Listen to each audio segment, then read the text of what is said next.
tikiti inaenda na Sakaja. Akipewa tikiti cha ODM, huyo ni mtu nitashinda asubuhi mapema. Hakuna huyo. Hii hazma ilitokana na nini? Uende kawa ni kwa sababu umekuwa mbunge tambili, ukaona sasa labda kifua imekuwa mbele, unataka kiti kubwa, ama kuna mambo gani watakufanyia? Umejua kwa kizungu wanasema too much ambition destroyeth a man. However, too little takes him nowhere. But a man must be ambitious.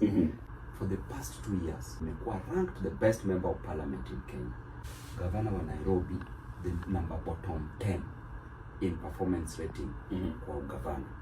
Sakaja ni ndugu yetu, na ni kijana kama sisi, lakini ni kijana ambaye anaharibia vijana sifa ya uongozi.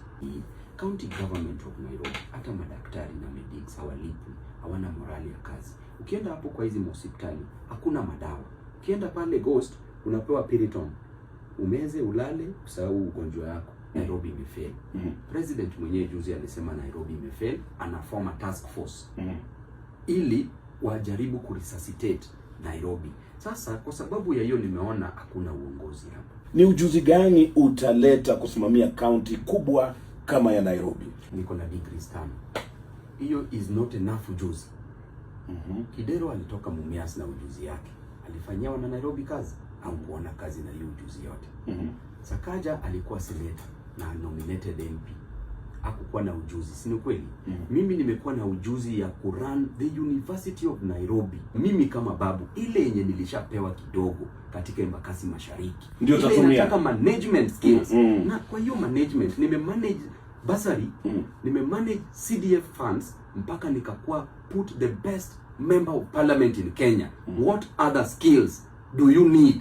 Shida kuu ambazo wana Nairobi huwa wanalalamikia, swala kuwa ni takataka, swala lingine huwa ni swala la maji, swala lingine pia huwa ni barabara, especially barabara za mitaa na mambo ya urban planning.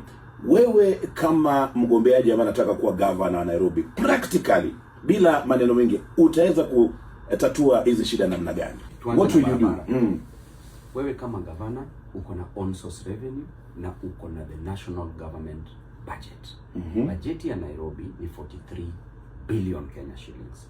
World Bank ilitoa program yao ya kusema ya kwamba the budget ya Nairobi inafaa iwe on source revenue 67 billion. Ukiongeza na 20 billion ya national government unapata 87 billion. Report ya World Bank 2024-2025 inamaanisha kwamba bado tuna under